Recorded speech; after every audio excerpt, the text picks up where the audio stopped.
అనగనగా ఒక దట్టమైన అడవిలో పింకీ అనే ఒక చిట్టి ఉడత ఉండేది. పింకీ ఎప్పుడూ ఉత్సాహంగా ఉండేది. ఎప్పుడూ అడవిలో అంతా సాహసంగా తిరగాలని అనుకునేది. కానీ ఎవరితోనూ స్నేహంగా ఉండేది కాదు. ఒకరోజు పింకీ వేరే జంతువులు అడవిలో ఒక చోట నిధి ఉందని, ఆ నిధిని ఒక గుడ్లగూబ కాపాడుతూ ఉంటుందని మాట్లాడుకోవడం వింటుంది.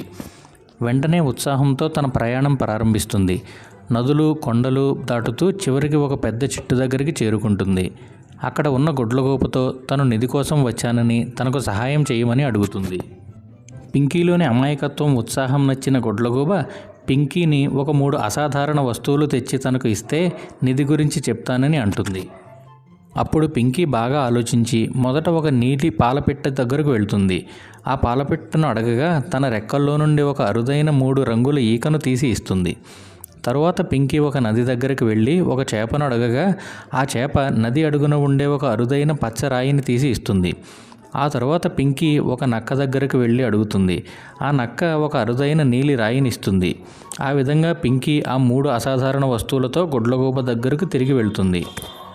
అప్పుడు గుడ్లగూబ ఒక నవ్వు నవ్వి, చూడు పింకీ, ఇక్కడ ఏ నిధి లేదు. నువ్వు విన్నదంతా అబద్ధం. నిజమైన నిధి నీవు చేసిన స్నేహం, నీ ధైర్యం, నువ్వు పొందిన సహాయం. వీటికి మించిన నిధి ఏమైనా ఉంటుందా అని చెప్తుంది. మొదట కోపం వచ్చినా ఆ మాటలను అర్థం చేసుకున్న పింకీ చాలా గర్వపడుతుంది. అప్పటి నుండి మిగతా జంతువులతో స్నేహంగా ఉంటూ, వాటి నుండి మంచి గుణాలు నేర్చుకుంటూ, వాటికి సహాయం చేస్తూ ఎంతో ఉత్సాహంగా జీవిస్తూ ఉంటుంది.